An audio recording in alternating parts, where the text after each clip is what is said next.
A few years back, I had a really bad back injury, two badly herniated discs in my lumbar spine at L4, L5, and L5S1. I made an entire mini series on this experience called Back on Top, and I'm really proud to say that me sharing my entire experience and my entire story of fully healing from herniated discs without surgery, I'm glad that that story has been able to help a lot of people also find healing, or at the very least, just give them hope that they can find healing. And highly recommend watching that mini series if you want a firsthand account of a very in depth experience of dealing with herniated discs. And I think the one thing that got left out of that series, because I cover everything in that, the mental, the emotional, the physical, the spiritual. I cover my entire experience, but I think the thing that gets left out is actually the most micro, minute part of that experience, which is just what a day in the life would look like. So I want to share what a routine day in my life would look like with debilitating chronic back pain and just taking it hour by hour. And I posted about this on my Instagram a little while back. So if you want to go over to my Instagram while you're listening or watching this or afterwards, just so you can read through it and make note of it. But I just want to share what a regular routine day would look like when I was dealing with just so much chronic back pain. So I'm just going to read out exactly how my day would look like. 8 a.m. Wake up, get out of bed as carefully as I possibly can. As my feet hit the ground, a nerve tingling feeling shoots up my left leg. 8:05 a.m.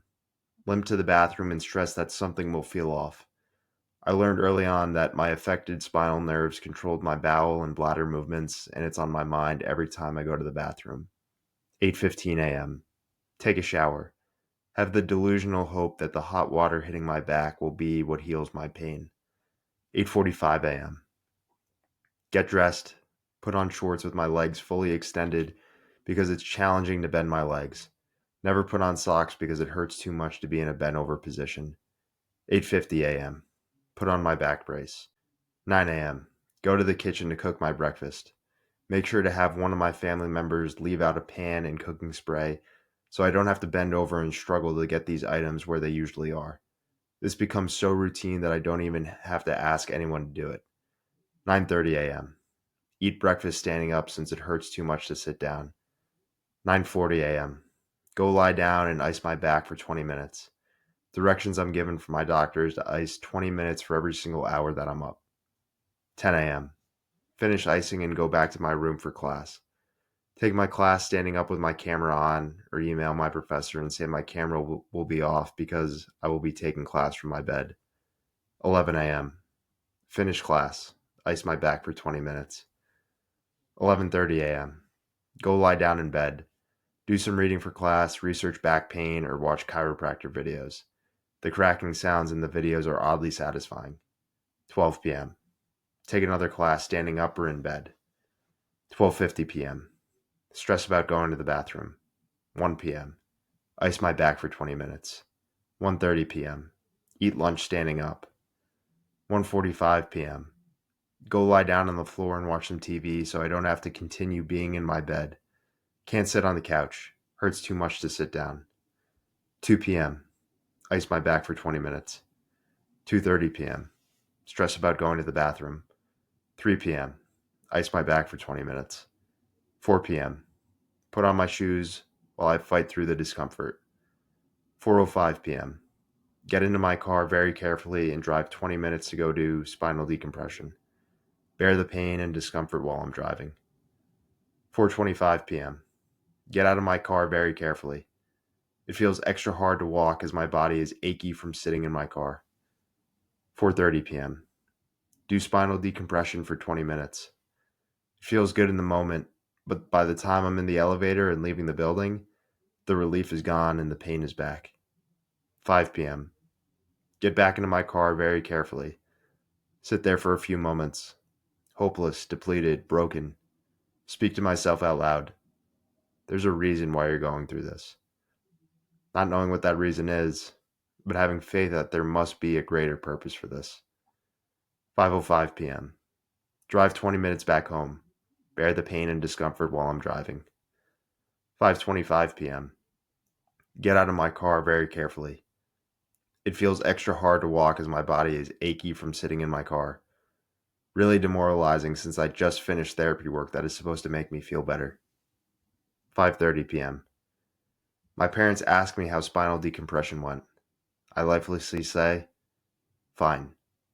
5:45 p.m. Stress about going to the bathroom. 6 p.m. Ice my back for 20 minutes. 6:30 p.m. Eat dinner standing up.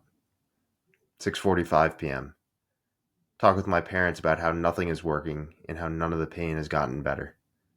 Try to end on a slightly hopeful note, but it feels forced. 7 p.m. Ice my back for 20 minutes. 7:30 p.m. Play Tetris on my computer to get some form of physical and competitive stimulation. I got really good at Tetris. 8 p.m. Ice my back for 20 minutes, then just continue to lie on the ground. 8:30 p.m. Go back to my bed. Maybe play some more Tetris or watch a workout video and reminisce about what I used to be able to do. 9:30 p.m. Ice one more time for the day. 11 p.m. Go to bed and sleep on my side since that is the least painful position to be in. Do it all again the next day. So some thoughts that come to mind when I read through that. First, just an extreme amount of pride in myself because I feel like enough time has elapsed now. When I was going through that, that was end of 2020 into start of 2021. I feel like enough time has elapsed for me. It kind of feels like, man, like I actually went through that. Like, so just a deep amount of pride in writing that out and speaking it out for the pain that I was able to endure and what I was able to go through and overcome. And the second thought that comes to mind, and you'd probably be shocked to think or hear this, but to me, I could have written so much more. I could have given so much more minute detail of what the days would look like. And what a lot of those minute details are about is that it wasn't necessarily all the actions that I was doing throughout the day, but it was just the 24/7 constant thoughts in my head, thinking about the pain, thinking about my body, thinking about the entire experience. That is what would last throughout the entire day. And I won't get too much into the weeds here on what helped me heal, but that was a large component of the work that allowed me to fully heal was working not just on my body, but more so working on my mind and rewiring my mind not to be so heavily focused on my pain and identifying with the pain and thinking I'm fragile and broken, because that's very common to do. Anybody who has dealt with any type of injury, but especially when it comes to disc problems, herniated discs, bulging discs, a lot of what we're told and a lot of what we internalize is that don't do this, don't sit this way, don't bend over, don't pick that up, that we just get into this mental hole and this mental pretzel that it just completely takes over our entire lives. And another reason, the main reason why I created an episode for this and sharing this, it's not so I can, talk about like, oh, look at how hard I had it, look at what I overcame. It's not to tout myself or make myself look strong. I mean, I didn't talk about any of this stuff with my back and this entire injury publicly until 2.5 years after everything that happened. And the main reason why that is that I needed to be able to process everything for myself first. I needed to understand the entire experience for myself while also being able to continue my own healing process before I felt like I could be in a position to share my story and allow it to help others. Because I felt like if I don't fully even understand this stuff first, how am I going to share this with others and have it be as impactful for them as it can be? So me sharing this is not to make myself look good, but it's to help others. Because what I'll say is everything that I just read out there, I don't deal with any of that stuff anymore. I am fully healed. No surgery, no physical treatments. The one thing I will say is that it was a lot of mind body work. And I coach a lot of people through this now with herniated and bulging disc problems, how they can fully heal and be their own healer rather than using conventional treatments, especially people who I feel like they've been failed by conventional treatments, because I was the same way. Physical therapy didn't help me. Spinal decompression didn't help me. Cortisone shots didn't help me. I was so close to getting surgery, so close, but didn't go through with it. But it was all about mental rewiring work and understanding how chronic pain, and especially when it comes to disc problems, it's not just a physical issue. It's a relationship between your mind and your body and the mind body connection and how your mind can play into chronic pain. So that is why I'm sharing all this. So if you're a person who is going through disc problems, or you know of somebody who's going through disc problems, and you are hopeless, and you probably are hopeless, and I know that, and I'm saying that because guess what? I was a hopeless person. I was so hopeless. I was like, this is my life. I am just a broken, fragile person now, just months on end of pain. That entire day that I shared with you, that was just every single day for months on end. 24/7 pain, living in fear, just trying to get through the day. Every day, just trying to get through the day. So that's why I'm sharing this. Because who knows, maybe your day looks worse than mine. Maybe your day looks better than mine.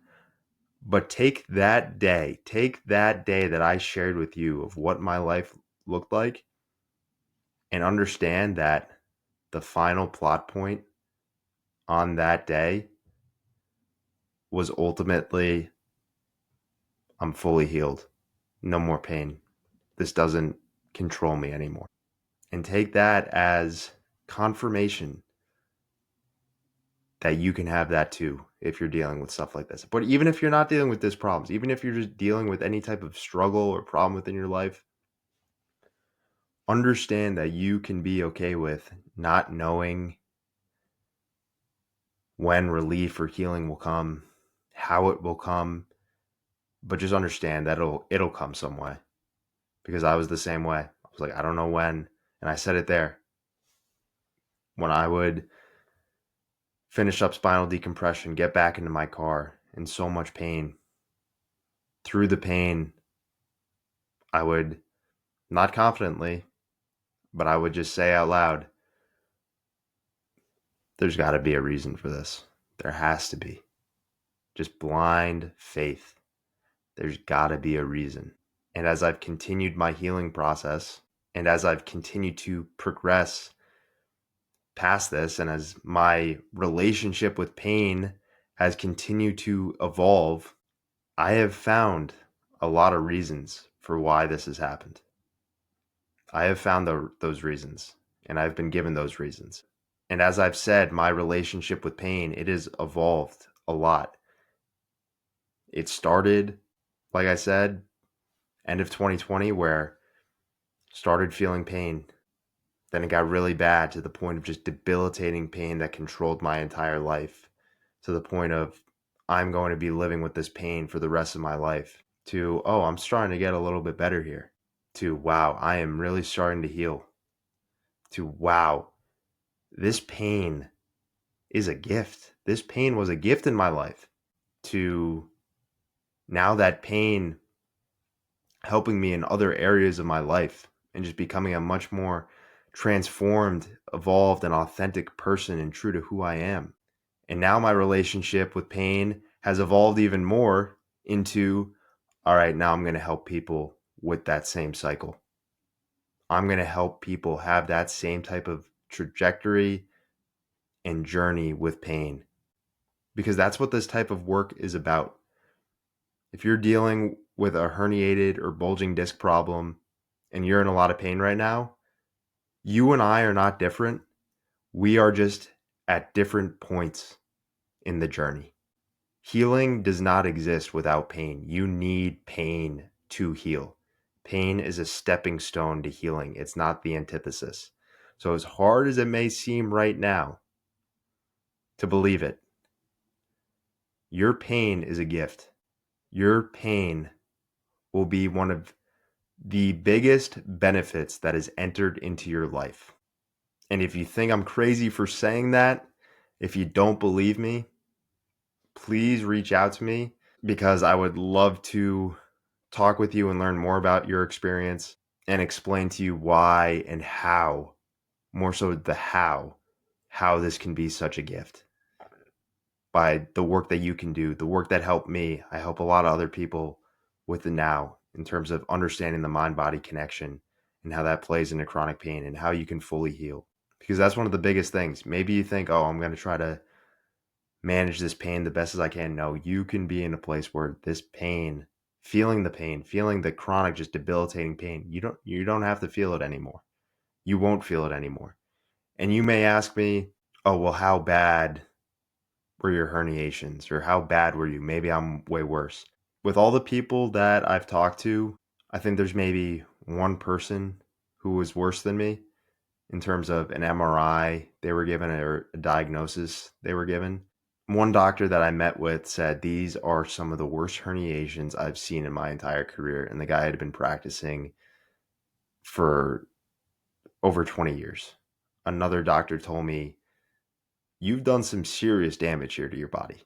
So it's not just like I had a little disc bulge or a little problem. Like, I was told by doctors, this is really, really, really bad. But guess what? Now I'm fully healed.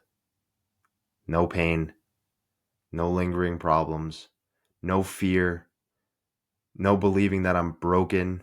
The exact opposite. Stronger than ever, more internally powerful than ever. But that's what you need to get those things. You don't become internally powerful and stronger and your most authentic, truest self by just getting those things. It's actually the exact opposite. If you want to be really strong, guess where strength comes from? Strength comes from weakness. Strength comes from pain. Whether you're going through disc problems or just going through something really hard in your life, or if you're just interested in stories like this, health stories, healing stories, seeing the evolution of people, I hope you have found this episode interesting or insightful in any way. Please, if you know anyone who's dealing with disc problems, please reach out to me. Would love to help in any way that I can, whether if it's just asking questions, getting on a call with me, or working with me on a one-on-one basis with my client coaching program. I know how tough and hopeless and isolating this can be. That's the biggest word also, isolating. I know how isolating and lonely this can be, especially when you're around other people. It's not just when you're physically alone, but it feels much more isolating and alone when you're around other people, because you just feel so different. You feel so broken. I mean, I would literally be in a group of people and I would just be jealous of people who were like sitting down. I would see somebody bend over, or I would see somebody just sitting down, something so basic. I would be so jealous. And I would think to myself, wow, like that guy's spine must look pretty good. So I know how tough that can be. And I know how isolating it can be because I was there. So if you need somebody to talk to, if you want to work with me and heal your pain, and I'm not going to be the one who does it, you're going to be the one. That's why it's so powerful. You can be your own healer with this type of work, understanding how your mind plays into your pain. And it's about the mind and the body working together, and you can heal your pain. You don't need anybody else to do it. I'd love to guide you. I'd love to give you tools to help you, and reach out to me. DM me on Instagram at tim.doyle. That's DOY and then a 1 instead of an L and then E. And keep out working. Whether you're dealing with something, whether you're growing, whatever it is, just keep out working. Stay after it. Stay after what you're doing. Be authentic. Be true to who you are. And I'll see you in the next episode.